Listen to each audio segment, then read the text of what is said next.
नमस्कार। आज हम बात करेंगे समांतर क्रम संयोजन की। समांतर क्रम संयोजन किनका? संधारित्रों का समांतर क्रम संयोजन। इसमें हम क्या निकालेंगे? तुल्य धारिता निकालेंगे। कैसे निकालते हैं आइए देखते हैं। तो सबसे पहले हमारा जो समांतर क्रम होता है वो इस तरीके से होता है कि एक आपका संधारित्र इस तरीके जुड़ा होगा और दूसरा संधारित्र आपका इस तरीके जुड़ा होगा। तो ये कौन सा होगा आपका?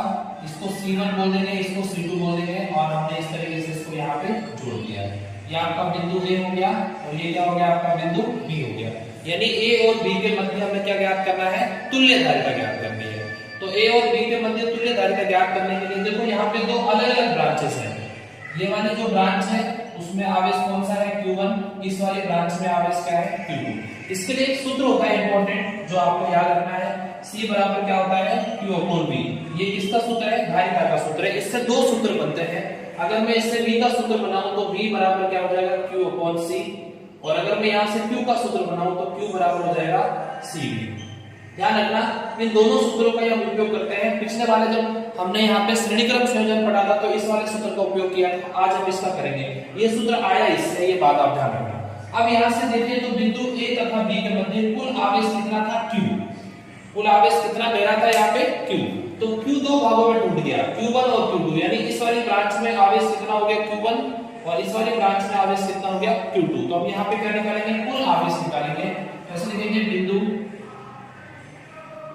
A तथा B के मध्य कुल आवेश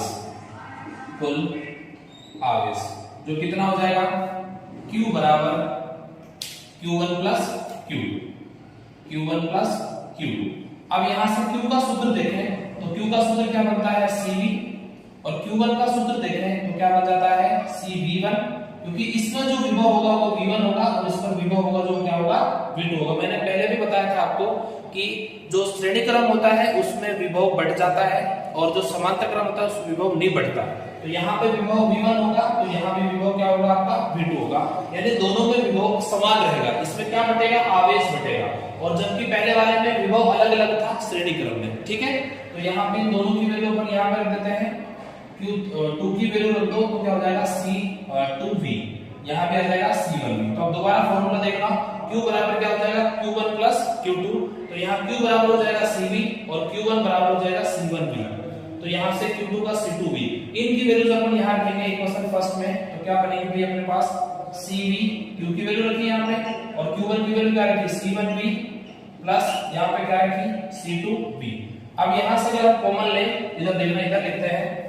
अब यहाँ से अगर अपन कॉमन लेंगे तो ये CV इज इक्वल्स टू, इन दोनों में क्या कॉमन है? V कॉमन है। तो V कॉमन ले लिया तो क्या बचा? C1 प्लस C2 और V से V क्या हो गया? कैंसिल आउट हो जाएगा। क्योंकि ध्यान रखना मल्टीप्लाई में अगर डिवाइड के इधर उधर है लेफ्ट राइट तो उसमें मल्टीप्लाई होते हैं तो वो अगर सेम है तो कैंसिल आउट हो जाते हैं। तो यहाँ C बराबर क्या आ जाएगा? C1 प्लस C2 हो जाएगा। ठीक है, अगर मान लीजिए यहाँ पे एक से ज्यादा संधारित्र कनेक्ट है तो अपन ये कह सकते हैं कि मान लीजिए क्या कह सकते हैं, यदि n संधारित्र जुड़े हो तो क्या हो जाएगा भाई? यहाँ पे अपन देखो पैरेलल है, समांतर को अंग्रेजी बोलते हैं पैरेलल, और समांतर का दूसरा नाम पार्श्व भी होता है। तो यहाँ पे CP लगा देंगे यहाँ पे, तो क्या हो जाएगा? CP is equals to C1 plus C2 plus dash dash और लास्ट में क्या आ जाएगा? CN। ये क्या हो गया? आपका समांतर क्रम संधारित्र हो गया। इससे जुड़े हुए कुछ और सवाल करेंगे हम श्रेणी क्रम और समांतर क्रम से, तो उनके लिए हम एक अलग वीडियोस आपके लिए बनाएंगे। उसका जो डिस्क्रिप्शन है वो आपको लिंक में गिवन है, वहां जाके आप इस पे कुछ क्वेश्चंस भी देख सकते हैं। Thank you.